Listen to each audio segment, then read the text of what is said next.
सर्वेभ्य नमो नमः। आज हम महाकवि भर्तृहरि के द्वारा विरचित नीतिशतकम काव्य जो गीति काव्य के अंतर्गत आता है, तो आज हम गीति काव्य की सामान्य विशेषताओं के बारे में पढ़ेंगे। गीति काव्य की सामान्य विशेषताओं के बारे में परीक्षा उपयोगी विषय है, परीक्षा में भी इसके संदर्भ में प्रश्न पूछे जाते हैं। तो आज हम गीति काव्य की सामान्य विशेषताओं के बारे में अध्ययन करेंगे। संस्कृत गीति काव्य कतिपय विशेषताओं के कारण अद्वितीय है। उपलब्ध गीति काव्य साहित्य के आधार पर हम इसकी कुछ विशेषताएं हैं जिनका सहृदय समाज में इन गीति काव्य को लोकप्रियता प्राप्त हुई है। किन कारण से इनको लोकप्रियता प्राप्त हुई है, उसी आधार पर हम गीति काव्य की कुछ सामान्य विशेषता है उनका अध्ययन करते हैं।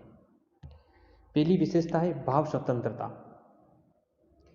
इस काव्य में भाव स्वतंत्रता अपने काव्य को पुष्ट करती है। इनमें हृदय के अंतर्भावों का चित्रण हुआ है। भाव, कल्पना, अनुभूति, संवेदना इसके प्रमुख तत्व हैं। दूसरी विशेषता गीति काव्य की आती है श्रृंगारिकता एवं तरुणी लावण्य। अनेक गीति काव्यों में श्रृंगार रस की प्रधानता है। संयोग एवं वियोग दोनों पक्षों का वर्णन इनमें प्राप्त होता है।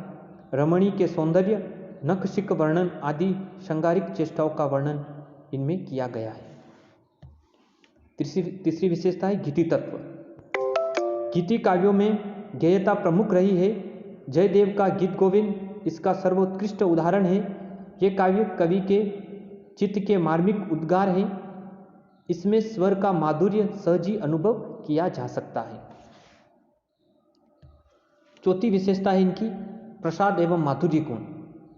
इन काव्यों में कोमल कांत पदावली, सरल तथा सरस भाषा का समन्वय इसमें दृष्टिगोचर होता है। इनके विषय प्रकृति, श्रृंगार, नीति, कल्पनाएं आदि हैं। अतः प्रसाद एवं माधुर्य गुण का प्रयोग इनमें हुआ है। पांचवी विशेषता है कवि हृदय का प्रस्फुरण। संस्कृत गीति काव्यों में कवि हृदय प्रस्फुरित हुआ है। विचारों की नव उन्मेषता, कल्पना की कमनीयता, अनुभूति की मार्मिकता एवं भाषा की सरसता इन काव्यों में दृष्टिगोचर होती हुई दिखाई देती है।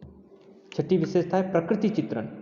इन काव्यों में प्रकृति के साथ तादात्म्य भाव की अनुभूति का वर्णन प्राप्त होता है। कवि बाह्य एवं अंत प्रकृति दोनों का वर्णन करता हुआ इनमें दिखाई देता है। मानव के सुख दुख को भी प्रकृति भी अनुभव करती है आदि की प्रतीति इनमें हमें प्राप्त होती है। अगली विशेषता अगर इसमें देखें तो आता है नैतिक आदर्श। संस्कृत गीति काव्यों में पद पद पर नैतिक आदर्शों की स्थापना की गई है। कवियों ने आदर्श दाम्पत्य प्रेम की भी स्थापना इनमें दृष्टिगोचर करती हुई दिखाई देती है। आठवीं विशेषता है दार्शनिक तत्व। संस्कृत गीति काव्यों में मानव को भोग आदि से ऊपर उठकर परमात्मा चिंतन का भी उपदेश प्रदान किया गया है। फलतः संस्कृत गीति काव्य सहृदय सामाजिकों के हृदय को आनंदित करते हैं। अगली विशेषता जो हम इनमें देखते हैं कोमल भावों की प्रधानता। गीति काव्यों में मानव के अत्यंत कोमल भावों का उदात्त चित्रण देखने को मिलता है। इन काव्यों में भयानक, विभत्स आदि रसों का प्राय अभाव ही है। यही कारण है कि इनमें श्रृंगार, शांत तथा वीर रस की प्रधानता मिलती है। संगीतात्मकता। सभी प्रकार के गीति काव्यों में यह विशेषता हमें प्रमुखतया देखने को मिलती है। यहाँ सभी गयात्मक छंदों का चयन किया गया है। यही कारण है कि इन काव्यों में चित्त को छूने वाली वीणा की झनकार सी स्वर की मधुरिमा का सहज ही अनुभव इनमें किया जा सकता है। भाव पक्ष की प्रमुखता। गीति काव्यों में भाव, कल्पना, संवेदनशीलता एवं अनुभूति आदि काव्य के भाव पक्ष विषयक तत्वों को ही प्रमुखता मिली है।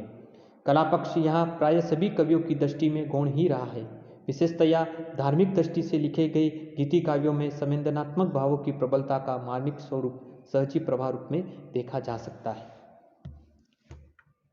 अगली विशेषता है प्रसाद एवं माधुर्य गुण की प्रधानता।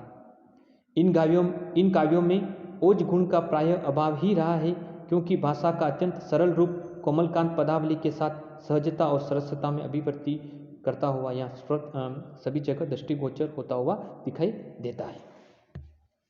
अगली विशेषता इसकी जीवन के सभी पक्षों का चित्रण। संस्कृत गीति काव्यों में जीवन के सभी पक्षों, प्रेम, भक्ति, सुख, दुख, वैराग्य आदि सभी का स्पर्श किया गया है। वास्तविकता तो यह है कि मानव के जीवन दर्शन का तो जो मुख्यतः आकर्षक रूप में इन काव्यों में प्राप्त हुई है वह अन्यत्र काव्य की किसी विधा में नहीं है। अगली विशेषता है कल्पना की स्वच्छंदता। इन काव्यों में विषय विशेष की सीमाओं से परे कवि हृदय को कल्पना के सागर में स्वच्छंद रूप से गोते लगाने का अधिक आनंद प्राप्त होता है। यही कारण है कि यहाँ अनुभूति की मार्मिकता, निरीक्षण की सूक्ष्मता, भाषा की सरसता और सरलता, अलंकारों का स्वाभाविक प्रयोग, विचारों की नवीनता एवं छंदों की व्यवस्था आदि को विशेष स्थान प्राप्त हुआ है। इसके अतिरिक्त गीति काव्य में धार्मिक भावना, नैतिक शिक्षा, अनुभव की गंभीरता, नक्शिक वर्णन एवं प्रकृति का मनोहारी बाह्य एवं आंतरिक चित्रण भी देखने को मिलता है। इस तरह से हम देखते हैं कि संस्कृत साहित्य में जो गीति काव्य है, इन उल्लेखित विशेषताओं के कारण इनका सर्वोत्कृष्ट स्थान इनको संस्कृत साहित्य में प्राप्त है।